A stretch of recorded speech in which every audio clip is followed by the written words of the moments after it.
Hello everybody, thank you for coming. I'm very happy to be here with you. I'm going to share with you my research in the field of hardware reverse engineering. That's a thing I do since now over 10 years. And I created my company like 2 years and a half ago because to me hardware reverse engineering and hardware security is something that should be taken very carefully because all of the code, the embedded things will be on some device at some point, some chips. So it means that the chip itself must be very secure to keep your secrets. Over the years, I've been told that hardware reverse engineering and hardware attacks were something that it's a threat, but it shouldn't be so big because the time and resource involved are pretty big. You need some big equipment, the study can be very long, and so on. So everybody says, okay, we know about the threat, it's a threat, we know that the attacks can give very nice results, it's effective, but you know, it's the attack, the number of attackers is too low, and mostly we don't care.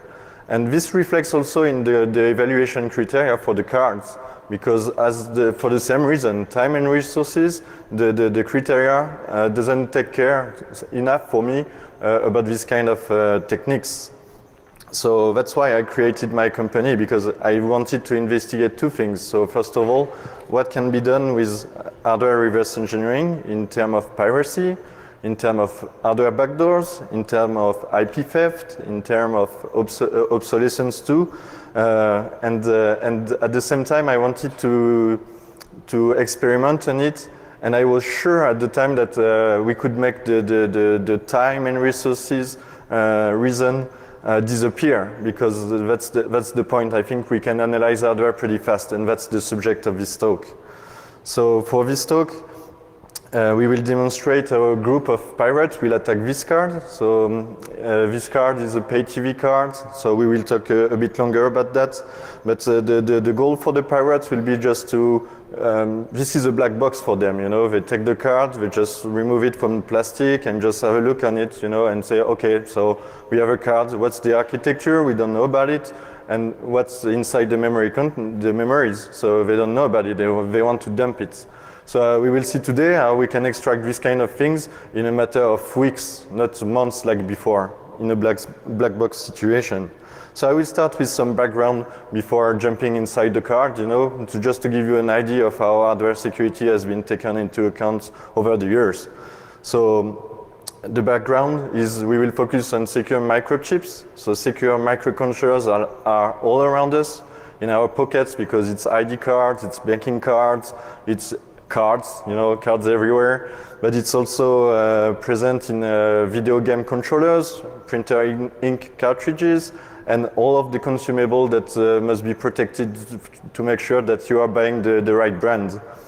So in this situation, we have this secure controller everywhere, and we have invasive attacks. So I won't speak about side channels, I won't speak about non-invasive attacks, because for me, if I have to dump a chip, let's say for example there's a pirate card somewhere of some sort, and I want to extract it to find a way to build countermeasure, I will do an invasive attack, because I know my chance of success is very close to 100%. And with the techniques I will describe, it's 100% and it's pretty fast. So that's the whole thing about the talk. So when we are speaking about hardware security, I have to speak about pay TV at some point, because they were mainly the first market to suffer heavily from this kind of things, you know, because as you know, the signal is broadcasted to everybody, so everybody got the signal, and the only thing you need is to have a key, so it's called a control word, which is decrypted by the smart card over there. So if you have the control word, basically you can decrypt the channels and watch TV for free.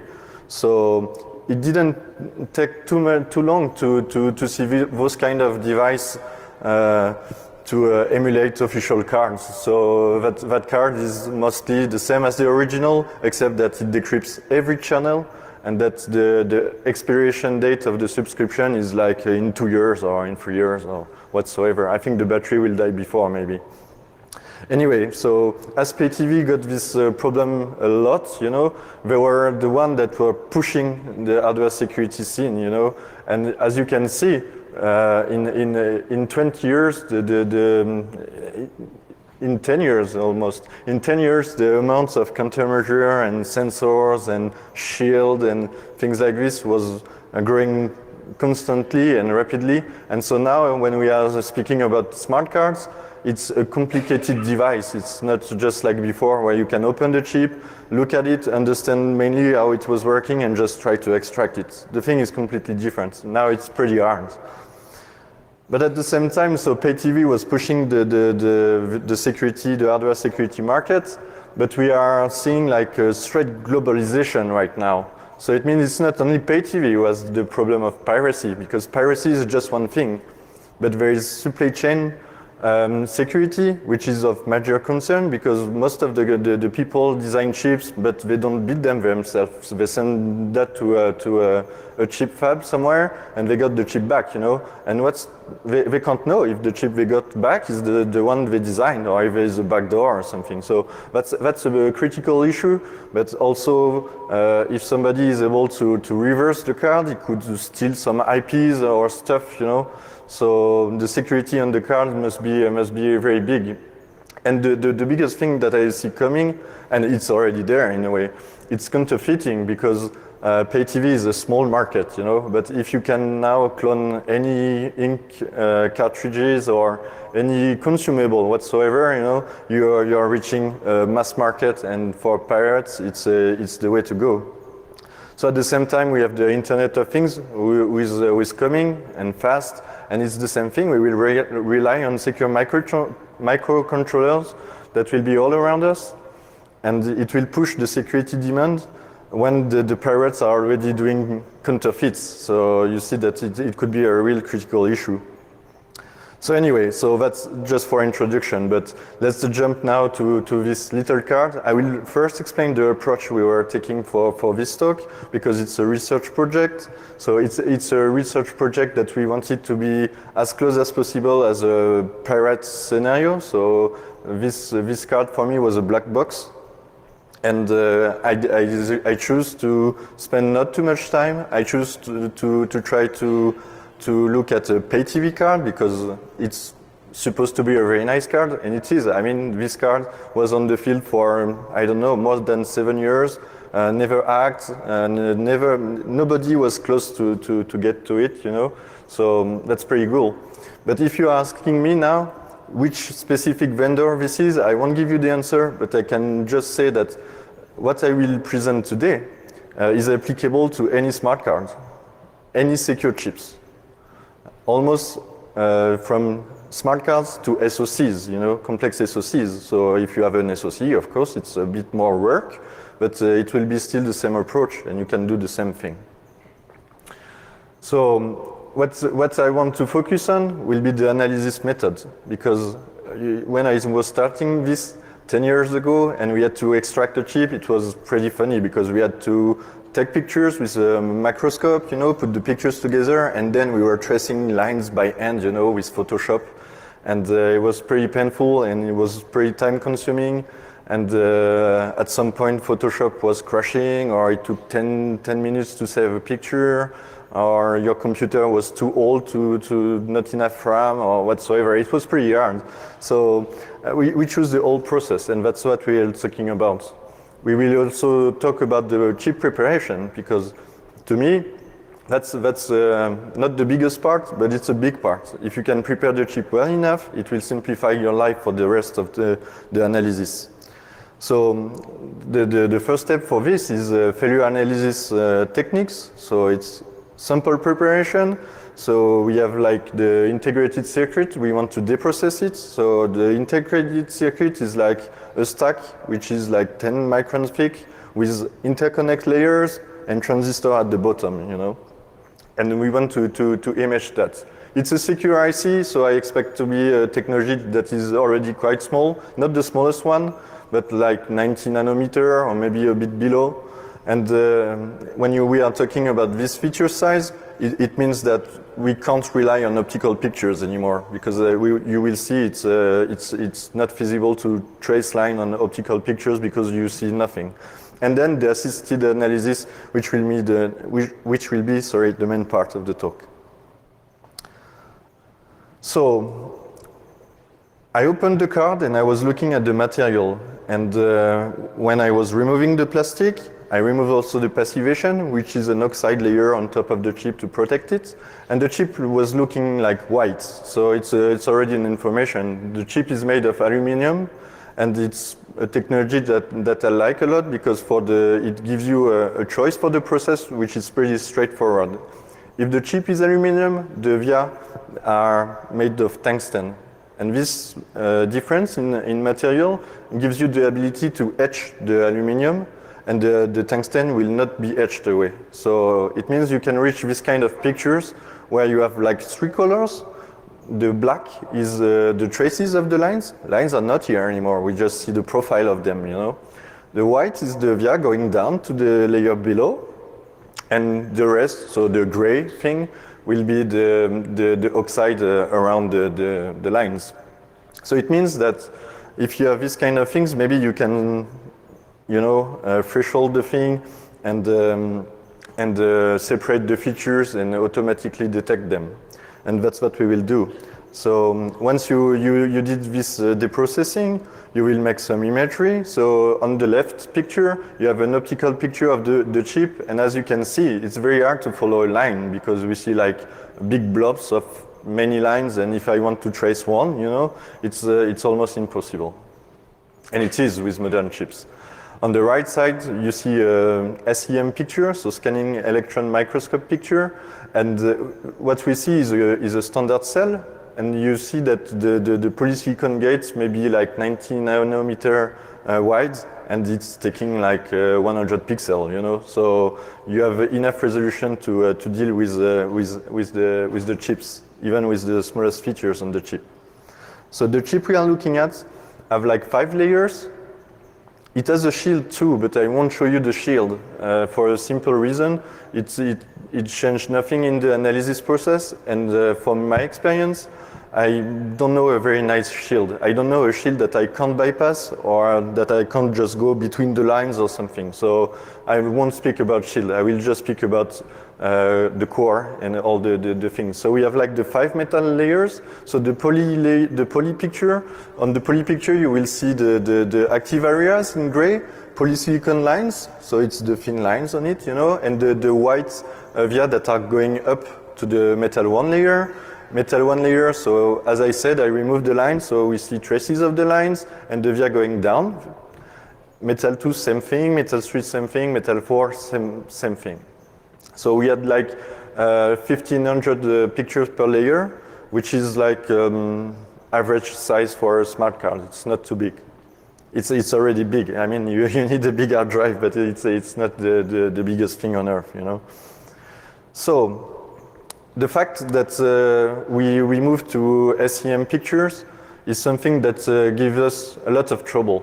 For one simple reason is they are distorted. And if you ask your SEM vendor to have like tables for the distortion or something, he will say, oh, okay, I didn't know it was distorted, you know, so you have to find a way to correct that yourself. So that was one issue. And it's a big issue because now you have like a lot of picture, and as I said, 1,500 pictures to me is not a lot of picture, it's some pictures, you know. But if you have like already 1,000 picture, when you want to correlate and stitch the pictures together, it could be an issue, you know.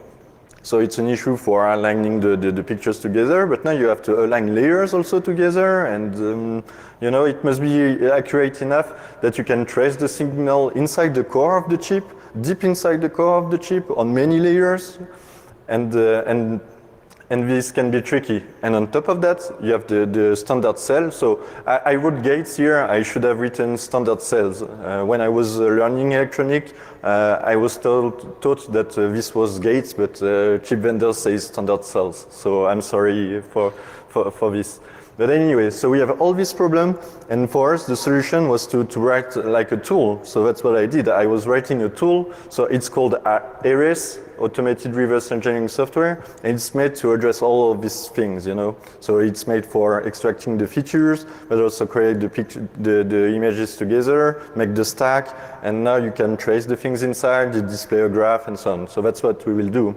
So first step of the study now will be to extract the feature. So we have the same picture, and we do some math on it, and we get the extracted version of it with lines, via, and we can do this on all the pictures. We can do the same thing for the standard cells. So it means we have like metal one and the poly picture of the same standard cell. If we put that together, we have this extracted version of it. We can study this pretty easily. This is like a NOR gate because you have the PMOS transistors are above. It's the big active area. The NMOS are usually smaller, and you can just by eye see what's going on. So okay, so you do this for all the chips. So now we assume that we have extracted every feature of the full core of the smart card, and now we will see what we can do with it. So if we go back to this card, so what do we see? So first of all, we can already see a lot of things. On the bottom left, this is all analog blocks that I will not speak about because it's not interesting for me to dump the card. It could be, but in this case, I will do something else. On the bottom right, on the top right, sorry, there is 2 blocks of RAM. On the top left, there is a ROM, which is pretty big. And the other memory, the blue thing, is the flash memory. And all the rest, this green thing, which is a bit like a duck for the shape, I don't know, is the core. It's the digital circuitry that drives the chip, you know. So as I said, we extracted every feature. So all this orangish thing is the core, the features of the core extracted. But we did the same also for the standard cells. So every of the green point is a cell inside the core. So for that particular study, there is like 22,000 cells that are displayed here. It's not all of them, but it's enough for doing the study. So you have a NAND gate here, which has been extracted and converted to GDS2 file, but we will come back again on this point. All right, so what the attacker wants now is to extract the memory contents. So when I see all of this memory, of course, I don't want to extract the RAM. I want to extract the ROM, and I want to extract the flash, and I want to know which is the main memory and so on. So let's speak about the flash first. So it's easy to spot a flash with optical pictures. Oh, by the way, this is backside pictures. All of the optical pictures we will see are backside. So backside, it means I remove the bulk, so no more silicon bulk, and I can just look through the card like this. I think for me it's the best picture to quickly get information about where are buffers, where are memories, where are the blocks. You know, it's pretty useful. So when I see this, I see on the bottom there is like these white rectangles, and those are capacitors. You know. And if you have a flash or an EEPROM, for sure you have a charge pump attached to it because the flash or EEPROM to erase or write itself, it needs to have like high current. So it needs to build this up, you know, and it can't just take the 5 volt that comes to it and generate this, you know. So it's using this structure, which is the charge pump for these 2 operations, writing and erasing. So it means also that knowing that this is the charge pump, I can just switch the high power line, and now the chip can't erase or program itself.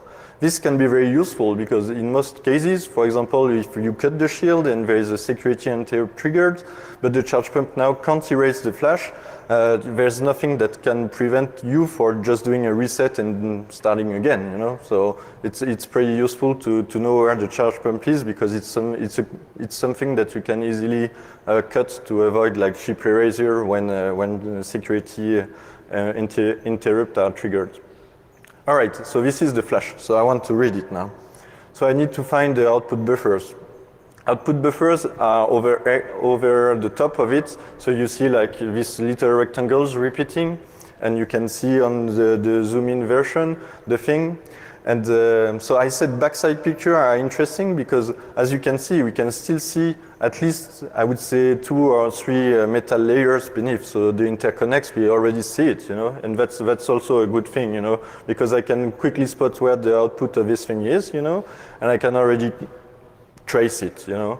So what we saw is that it's just, you have like a number of output that are just divided in two groups, and it goes on both sides of the flash. So now we need to find the right place to make the extraction. And I suppose that this is a secure chip, so it must be encrypted, at least encrypted. So we can't just extract the data here and think we will be done. That won't be the case. We will have like encrypted data, and we will be able to do nothing with it. So just for the experience, I tried to trace the output of the flash to the core with optical pictures. It was painful, and I could only trace one line for sure.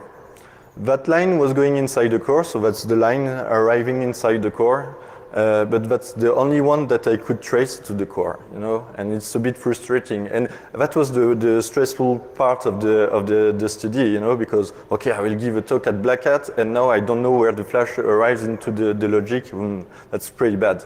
But anyway, so we found only one, but to me it's enough, because now we can trace it and try to find the others. So the method we were using for the old study is like a method where we think that the DeProcessing quality is average. It's not perfect. We also think that the image quality is not perfect. And therefore, we assume that the feature extraction is not 100% accurate. So we have two choices. We can say, okay, it's not perfect, but what we will do is we will correct everything before starting the study. You know, we will check every feature. Is it correct? And we didn't choose that route because what we wanted to do is not extract the full flat net list of the chip. It's just trying to find a way to extract the memory in the shortest amount of time, and without using heavy equipment such as focused ion beams and stuff like that. All right, so we did what I called line tracing. So it's like in Photoshop, but if you automate the task, it's a click on a line, and now you know where it's going. It's already connected to the standard cells and so on. It's building graph, the Verilog file, and everything at the same time. So for you to look at the study, it's very comfortable. You know, you don't spend like a day to follow a single line. In a day, you follow like everything. You know, so. What I did first is I have only one output, and I wanted to know where it was going. And this output is going to two multiplexers. And multiplexer structures are very like inside the chip for a good reason, because if you have a multiplexer, it must have three inputs, so two different outputs and a control signal to decide which one will go to the output, you know. So it means you can just follow the control signals to find all of them, you know. So if I have two multiplexers, if I follow now the selection signal, I will find all of them on the same bus, you know. And this thing is pretty nice, because if I can follow all of them on the same bus, I can trace them back. So this is a view inside the software with some of the gates traced and so on. And this is what happens when we trace the signals back. So now I know where all of the outputs of the flash are going inside the core. And I'm sure of it. It's not like, oh, it could be this line or the one next to it. No, for sure it's this one. So it doesn't mean anything. I mean, you can't extract the chip at this stage, but at least you know what's going on. And so what we saw also is that the selection signal, so it's going to the muxes, we have the flash output going to it, and we were trying to make sense. So it's like you can change the order of the bits, you know, inside the word. And it could be Indianness or it could be something else. But to me, it's not relevant so far to try to guess what this is. You know, we want to dump the memory, so we have to follow now the output of the multiplexers. And that's what we did. So we followed that, and there was two paths, you know. One path with combinatorial logic, could be like S-boxes or light encryption, very light for me, and there's a direct path, but they both go back to a multiplexer, and you have one path at the end of it. So again, to follow this is pretty easy, and you have the example of what the software is giving us as a visualization. So the visualization part of the tool is not super fancy yet, but it's far enough to get the information you want.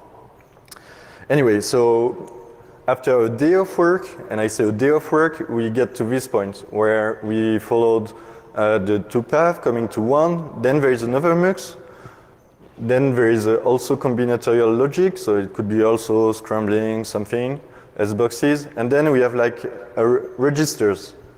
And here I wrote instruction register, but that was the biggest part of the study, because at that stage, you don't know if it's the instruction register. You just know that there is a register there. If it's the instruction register, it would mean the data is in clear, and I can extract the flash at this point. I don't have to look at something else. This is enough, you know. So that was the main part of the study, was to look just after what was going on. Because if this is the instruction register, I should have the instruction decoder just after the thing, you know? And at that point, what you should see is, so the instruction decoder is usually the biggest part of the logic, or at least it's big, pretty big. And so we decided to check inside if we could see a grouping of bits, you know? Like, okay, we see that here it's taking 6 bits, sorry, or here it's taking 12, here it's taking 8, and it's grouping the bits like this, you know? Because when you have this information about size of groups, you just need to look at some data sheet, you know? Like you take PIC, Avier, Motorola, you take data sheets, you know, ARM, and you look at the instruction sets, you know? And now you try to find the same group inside the instruction sets, you know? And once if you can find that, that's the nicest clue to tell you that, okay, that's the instruction register. So that was the case. That is what we thought. So once we compared and have the match, okay, we have the instruction register. It's really bad at that stage, because I'm sure now that the data at this stage is in clear, the flash is the main memory, and I can just look at the register, and I can already say, okay, I will dump the chip at this point, you know. And it was really bad, because the lines that are going to the instruction registers and that exit the instruction register, they are all routed from metal 2, let's say, to metal 4, so to the top of the chip. So you don't even need to do some fancy fib editing to reach the lines. They are on top, you know, and that's really sad to see such thing. So anyway. Next part is just to study the instruction register, and each register has some control signals, and we found the control signals that for us are the best one to make an attack. One is like a clock or a read signal, which is perfect for synchronization. It's very useful to have this when you have a secure microcontroller, because one of the countermeasures that is usually used is jittering the clock. So your clock cycles are like moving this way, you know. So it means if you need several acquisitions, you can't sync them together. But there's also something else. It could have like a clock stealer, meaning that some of the clock cycles just disappear, you know, randomly. And now if you do several acquisition and you are missing some clock cycles, you're completely lost, and your bits don't match the inside the bytes and so on, and you can't extract the data.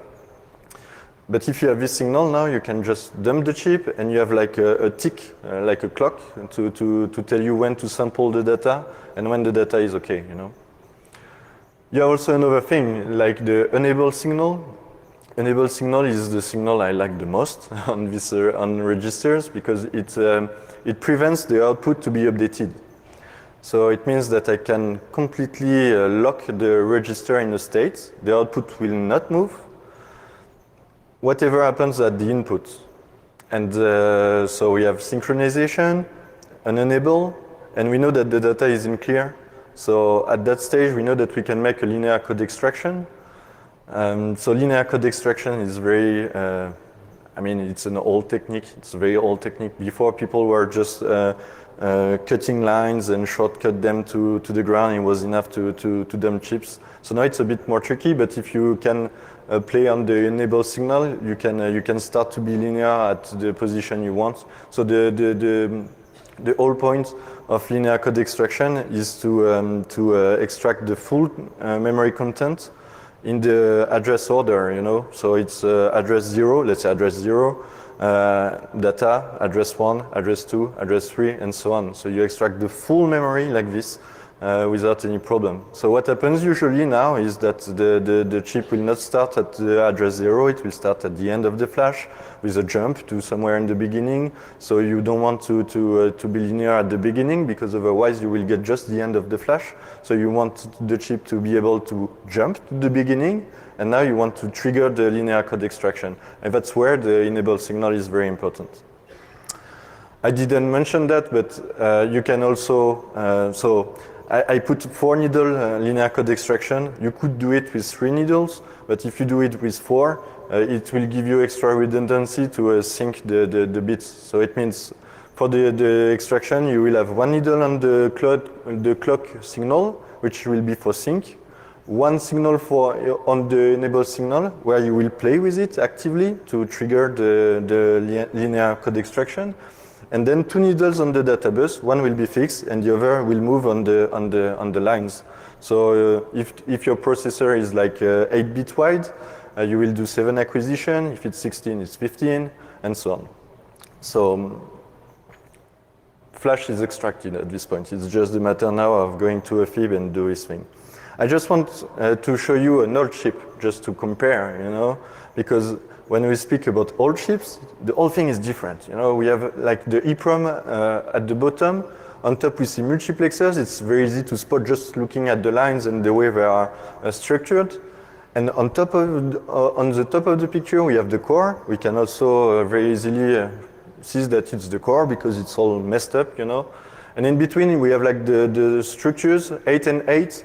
And with line going from the memory to the structure and from the structure to the core. So it's very easy now to know it's output and input buffer, and you already know that you can make the linear code extraction there, done, you know. It's a matter of like, I don't know, 2 days or something.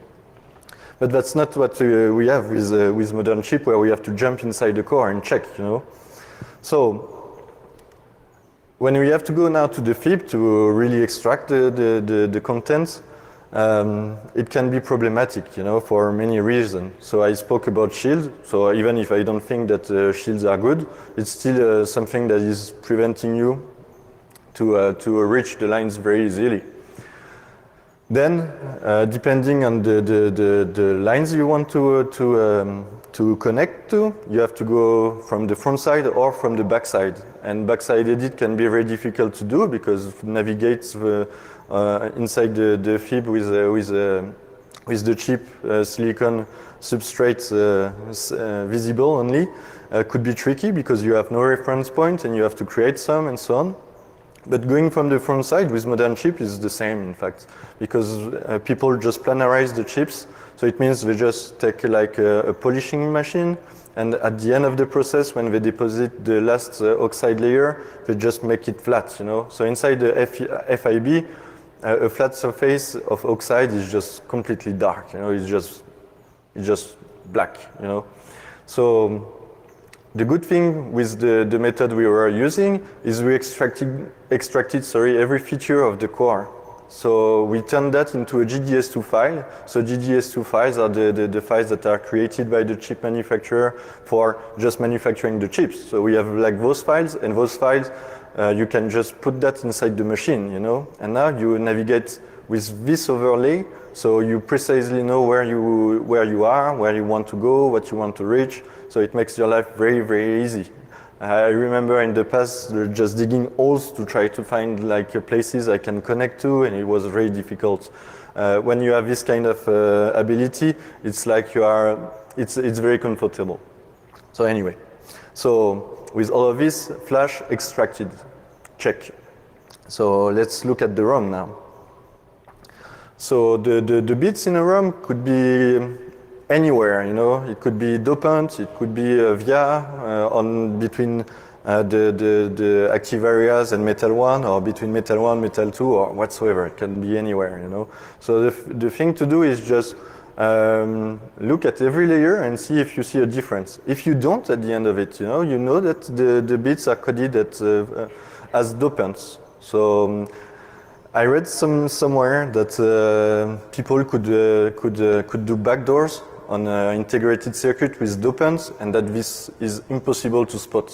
And I never understood this, this claim, because if you have like dopant, if you can make a dopant etch, so you will see that you will have like white thing that will remain and black thing that is just dopant that have been etched away.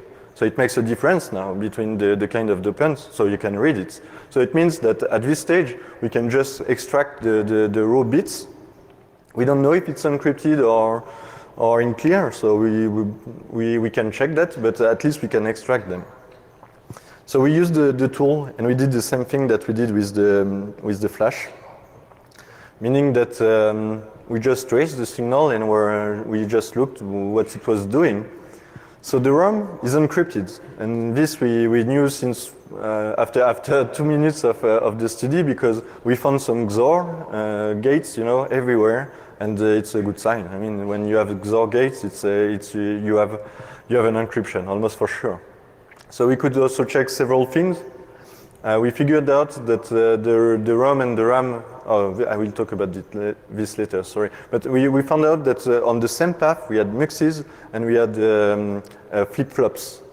And this was confusing, but it can simply just tell that the decryption of the ROM is taking several clock cycles. So, okay, we know about that. So we know that it's encrypted, and we know that if we follow all of these gates, we will have the decryption mechanism, So we have the raw bits, we have the decryption mechanism, we put that together, and we have the ROM in clear. So we didn't finish this part because it was not interesting to have the clear ROM with us for a legal reason, especially. So, but to extract the ROM, I won't use any machine. Pictures are fine enough because you have the raw bits and you have the decryption mechanism. The hardware is never lying. So if you can make a picture of it, you will find what you're looking for sure. It's 100% success. There's nothing to it. All right. So then finally we wanted to finish with the RAM. And there's 2 blocks of RAM, and same thing, it's very, very easy to spot that they are both encrypted, and that after there is a flip-flop, but we don't really care about that, and then there is a mux, and then there is again some kind of scrambling and encryption. And okay, so we know it's a secure chip, so everything is encrypted on it. It makes sense, But we also know that if now I want to use like laser fault injection to change a result or a register value or something inside the RAM, the chance of success is pretty low. I mean, I will change it, but with the entropy of the encryption mechanism, I will change a lot of bits where maybe I want to change only a few or just maybe one, to get access to another page or something. So that was enough for us to study and say, okay, this is encrypted. We won't play with like laser glitching or EMA or stuff like that. Anyway, so I will now go to a kind of conclusion. So it's a long conclusion. Get ready for it. I want first of all so we will be very fast on that one, but just to compare timing of all the different attacks that I see in my work life. So that is something that if I have this chip today, it's within a week it will be extracted. Because this chip has absolutely no security. It's not good. Then I want to show you this chip, because this chip was something we did by hand with Photoshop. So line tracing inside the core. So it will be a good comparison between the smart card we just studied, the pay-TV one, and something which is not pay-TV. It's not as secure, but we had to do manual tracing. So that's an 8-bit processor, and when we have when we studied the flash, so these 2 blocks on top is only 1 flash, And if you see, there is a gray area in the middle of the picture, which is the same picture we see there, and we see that there is 32 outputs. So 32 outputs for 8-bit processor, for sure there's like a multiplexer somewhere. But these 32 lines were going directly inside the core. So we knew that we had to go inside the core if we wanted to find the magic spots to perform like a linear code extraction, for example. All right. And so that's what we did, you know. So we wanted to find these 32 to 8-bit multiplexers with Photoshop and line tracing. So we found that there was 3 different paths to follow, and the 2 first were not usable for us. So there was one, like you have 32 bits, and you have some gates, and at the end of it, you have 1 bit, you know. So it's hard to think that there could be an instruction register there, because I don't know any 1-bit processor. Second path was a bit better. I like it, but we couldn't use it at the time. So we were finding multiplexers, and then we found some flip-flops, and it in fact was latch. Okay, latch. And this could be it, you know, but then we followed the output of the latches, and it's just like a chain, you know. So it's, again, it can't be the instruction register, because you need to have like the 8 outputs going somewhere in the instruction decoder and doing something, which was not the case. We finally found the right spot, you know, with multiplexers and instruction registers, and as you can see, there was the 2 same signal on the latches. Clock, so a kind of read signal for synchronization, which is very useful, and then the enable signal, which give you the opportunity to just navigate inside the code. You know, you could you could, like, for example, get the running code and see some branches and say, okay, I want to test this branch, and with the enable signal, you can choose if you want to branch or not. You know, so it's pretty magic. But just to do this, so it's not that many gates. I think it's like, I don't know, like 300 or 400 gates, you know. And it's we didn't go deep inside the core, and there was no encryption. The data wasn't clear. So we could have just taken the 32 bits, you know, and then it would have been difficult to find the right bit order, but why not? We would have the data in clear at this stage. But to do all of this was taking like 2 months. All right. So what's the time we needed to do this study that we just showed? So this is the flash bus schematic that we were looking at. And so imagery, less than 2 weeks. And when I say imagery, it's deprocessing the chips, getting every layer and put the chip inside the SEM and make the pictures. So less than 2 weeks.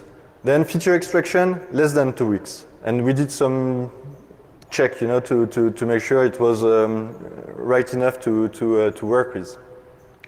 Then, when we were doing this, I said earlier that we were just in tracing mode. It's not like we get the full flat netlist and try to do something with it. It's we trace, and it's making the netlist as we go, you know. And during that process, we found like 22,000 instances of the standard cell that we extracted. And we found the instruction register in like a day. But to make sure it was the instruction register, so looking at the instruction decoder took just like a week.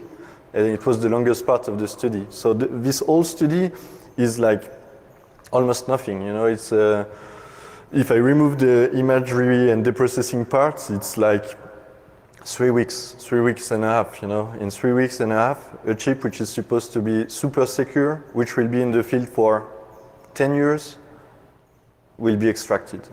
So I guess it's important enough that I mention it. But it was a real secure chip. What we saw was the shield, an internal oscillator with a PLL, memory encryption. Every memory was encrypted. The obfuscation of the different parts inside the core. This means that if I was tracing a line, it could almost go to one side of the chip, going back to the other side before reaching a standard cell, you know.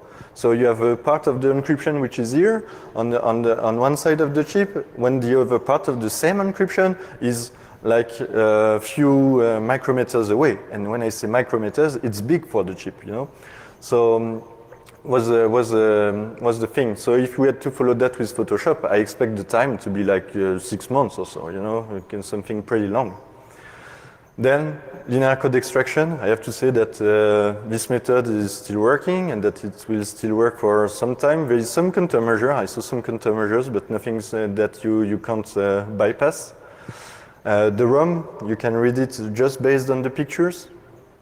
And then, yeah, I put hardware custom implementation are questionable.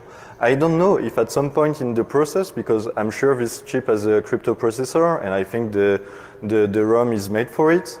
But there could be also some custom function, you know, like cryptographic function that are not software coded. It would be hardware coded.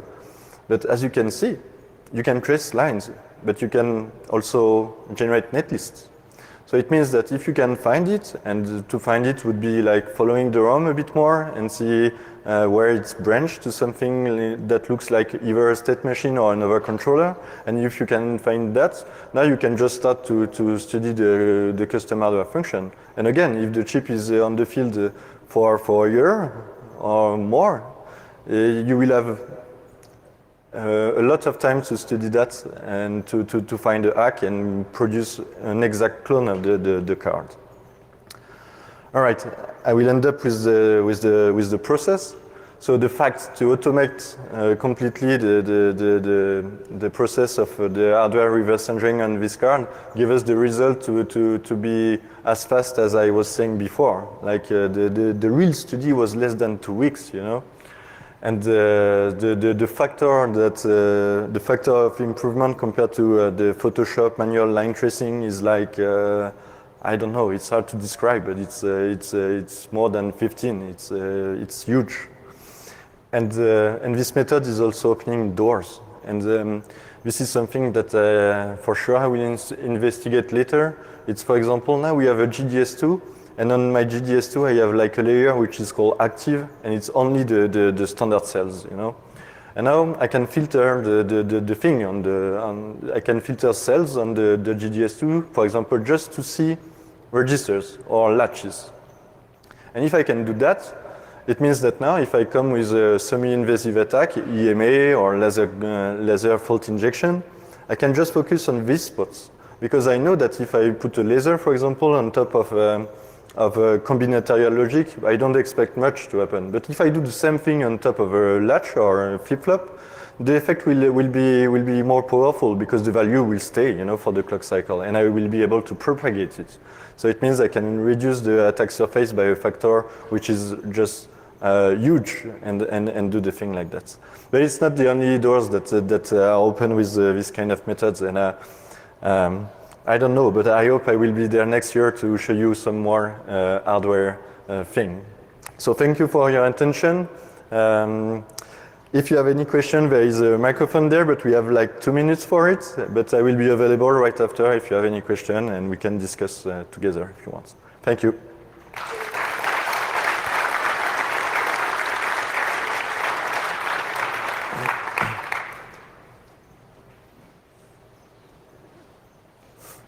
Yep, there's a microphone there just for the recording. Or maybe you just say it loud enough that I get it and I will repeat it. Do you have the full reverse engineer to make a clone? Is the reason not enough just to make a clone? Or you have to understand how the chip works just to... You get my question? No, not really. I'm sorry. Do you have to reverse engineer the chip Yes. just to make a clone? I mean, for example, the images that you get with the electron microscope, Yes. is the images enough to make a clone just copying it? Almost. I mean, if you, it's almost to understand the architecture. So the question is the pictures enough to make a clone of a chip? So yes and no. It's enough to understand completely the architecture, to find all that must be custom. But you miss one thing, is the memory content. And for the memory content, if there is a flash or EEPROM, you need to extract it. And you can't image the bits inside the flash or EEPROM. So you have to use like a focused ion beam and make an edit to be able to probe and get the things. But that's enough. After it's just enough. Yeah? So a little bit of a question about your deprocessing methods. For delayering, do you have any particular trickery? I know a lot of people are using polishing or chemical delayering or lapping, but those tend to produce somewhat uneven results when you're trying to do a full layer image. Do you have any approaches to that? Yes. So I didn't hear well enough, but I think it's about DeProcessing techniques. Oh, apologies. I'm just asking if you have any particular technique for evenly delayering. Oh, yeah, something yeah. that's maybe 5 metal layers as opposed to 3. That's the tricky part. If you want to achieve something very even on the whole surface, you need to combine techniques. I would strongly reactive ion advise. etching or anything like that, or Sorry? reactive ion etching or anything along those lines, or? Yeah, no. I mean, you need to have like a plasma machine, chemical, mechanical polishing. Okay. You need also to have wet chemicals, and if you mix all of that in the right order, you will get a very nice deprocessing. But it's very complicated. Cool. And maybe just related to that, and sorry if I'm sucking up time, you had mentioned something that I haven't actually seen or done before, where you're removing the bulk silicon and imaging from the backside. What are you using as your chemical recipe, or is that? Oh yeah, for just making the backside pictures, yeah. That's very easy. That's super easy. You just need to have something that will hold your chip, because when the backside will be removed, you will have like 10 microns of interconnects, metal interconnects inside an oxide with mechanical constraint, which will tend to bend the chip itself. Well, I know the traditional approach is going from the top side using hydrofluoric or some fluorine. No, I mean, you can do this, but on modern chips, there's no way this can be used to have like a good result. Okay, cool. What chemical do you actually use for doing that deprocessing? I'm sorry, I don't really hear you well enough. You know? Oh, I was just asking, what chemical are you actually using for the bulk silicon removal? I use TMAH, like tetramethyl ammonium hydroxide. Okay, thanks. Okay, time's up. So if you have any other question, we can discuss later. Thank you.